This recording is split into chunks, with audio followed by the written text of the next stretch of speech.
BJP के नगर निगम शिमला चुनाव के लिए जारी किए गए मैनिफेस्टो पर कांग्रेस ने हमला बोला है। कांग्रेस नेता और मुख्यमंत्री के प्रधान मीडिया सलाहकार नरेश जॉन ने कहा है कि इस दृष्टि पत्र में कुछ नया नहीं है। बीजेपी ने पहले भी 24 घंटे पानी देने का वादा शहर की जनता से किया था। पार्किंग और अन्य जिन वादों की बात बीजेपी कर रही है उन्हें पूरा करने में बीजेपी फेल रही है। बेहतर होता बीजेपी पिछले 5 साल का रिपोर्ट कार्ड जनता के सामने रखती, उसके बाद आगे की घोषणाएं करती। बीजेपी ने 5 साल आपसी गुटबाजी में निकाल दिए। शिमला का चुनाव जैसे जैसे आगे बढ़ रहा है, 2 तारीख के लिए वोटिंग का जो डेट है, स्वाभाविक तौर पे प्रचार भी धीरे धीरे आगे बढ़ रहा है, हर पार्टी का, कांग्रेस पार्टी का भी। और कांग्रेस का अगर हम बात करें तो सारे जितने भी हमारे कैंडिडेट्स हैं अपने क्षेत्रों में काम कर रहे हैं। और उनके साथ जो कांग्रेस पार्टी के नेताओं की आप बात करें, विधायक है, अपने हमारे कैबिनेट मिनिस्टर्स हैं या सीपीएस हैं, और कांग्रेस पार्टी के सभी कार्यकर्ता वरिष्ठ भी हैं, हमारी पार्टी के अध्यक्ष हैं, सब लोग जहाँ जहाँ ड्यूटीज़ लगी हैं काम कर रहे हैं और प्रचार आगे बढ़ रहा है। और इसी के मद्देनज़र आज भाजपा ने अपना जो दृष्टि पत्र नगर निगम शिमला के चुनाव के लिए जारी किया शिमला के अंदर। आज हम कुछ बातें उसके बारे में आपसे शेयर करना चाहते हैं। इसके लिए हम एक विस्तृत जो पूरी प्रेस कॉन्फ्रेंस है कल रखेंगे, लेकिन आज जो हम कुछ चीज़ें आपके माध्यम से उन लोगों को भी याद दिलाना चाहते हैं जिन्होंने आज इस दृष्टि पत्र की जो घोषणा की है। इनफैक्ट पिछले 5 साल 2017 से जो चुनाव हुआ उसमें भाजपा की नगर निगम पहली बार शिमला में बने। जब से नगर निगम बना है तब से वो पहली बार शिमला की जनता ने उनको मौका दिया था। और उसका कारण था कि बहुत बड़ी बड़ी बातें और बड़े सपने जो है शिमला की जनता को दिखाए भाजपा के लोगों ने। उस पर हमारा सवाल ये था कि 5 साल का समय आपको जो है शिमला की जनता ने दिया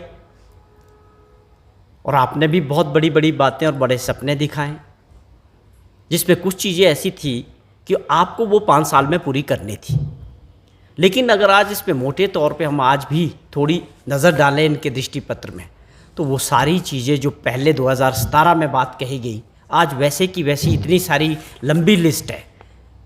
तो आज ये लिस्ट क्यों? साफ तौर पे है कि उन 5 सालों में आपने कुछ नहीं किया। वादे भी छोड़ो, और ये और भी जो काम होना चाहिए था उसका हमने पहले भी जिक्र किया कि उसके कारण क्या थे। भाजपा गुटों में बंटी थी बड़े स्तर पे, और वही जो मॉडल था वो नगर निगम में भी देखने को मिला कि 5 साल का जो समय रहा वो गुटबाजी में निकल गया। वहाँ पर गुट थे शिमला में, आप जानते हैं, जो यहाँ के विधायक थे, मंत्री थे, और कुछ दूसरा गुट था।